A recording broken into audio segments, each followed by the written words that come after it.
Israel बदला लेने में यकीन रखता है। वो घर में घुसकर दुश्मनों को मारता रहा है, लेकिन ये पहली बार है जब उसे खून का घूंट पीकर रहना पड़ा। इजराइल ने अब तक हमास के घर में घुसकर सबको सबक सिखाया, लेकिन इस बार हमास की हरकत से इजराइल को गुस्से से लाल होना पड़ गया। दोनों के बीच जनवरी में सीजफायर समझौता हुआ, जिसके तहत बंधकों को रिहा करना था, लेकिन हमास ने इजरायली बंधकों को नहीं भेजा और ना ही उनकी लाशों को भेजे तो सिर्फ उनके अवशेष। दो नन्हे बच्चों को ताबूत में देख इजराइल का क्या हाल हुआ होगा, इसका अंदाजा लगाना बड़ा मुश्किल है।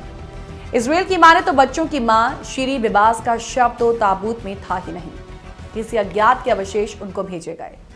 हमास की इस हरकत के बाद डर यही है कि कहीं ये समझौता टूट ना जाए। सीजफायर समझौता हुआ तो उसके बाद लगा था कि इजराइल और हमास के बीच की टेंशन अब खत्म हो जाएगी, लेकिन अब ऐसा लग नहीं रहा। बंधकों के अवशेष देखकर इजराइल इस कदर बौखला गया कि वो क्या कर देगा ये कोई नहीं जानता। ये सीजफायर समझौता तो कभी इजराइल के दिमाग की उपज थी ही नहीं, ना ही नेतन्याहू इसके लिए राजी थे। ट्रंप की कोशिशों की वजह से ही ये संभव हो पाया। हमास की लगाई ये चिंगारी कभी भी बड़ी आग में अब तब्दील हो सकती है। दरअसल हुआ क्या, हमास ने इजराइल को सौंपे 4 बंधकों के शव।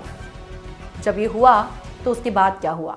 इजराइल ने कहा कि वापस दिए गए 4 शवों में एक अज्ञात है, उसकी पहचान किसी भी बंधक के तौर पर नहीं हुई, जबकि मारे गए बच्चों के नाम एरियल और कफीर है। दोनों की पहचान इजरायली सेना ने कर ली है। उनका कहना है कि बच्चों की मां बीबास का शव वापस नहीं लौटाया गया, उसका शव भी वापस लौटाया जाए।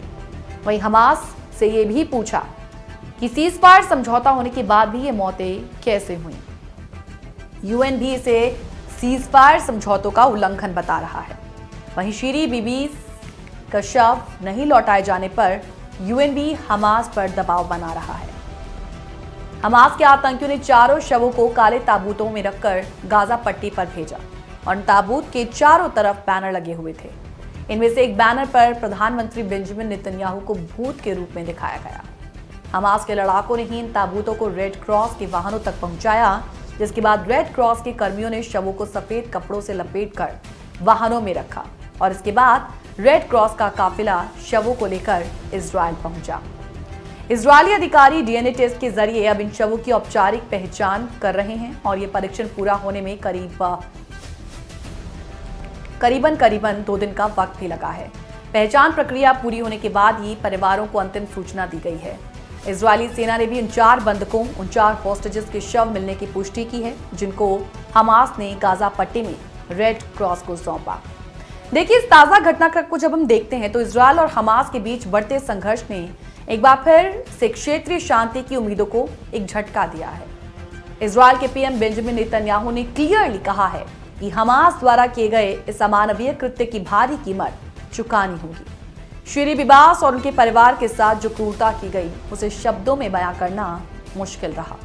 नेतन्याहू ने हमास के इस क्रूर उल्लंघन को राक्षसी करार देते हुए उनकी बर्बरता के खिलाफ कड़ी कार्रवाई की बात कही है।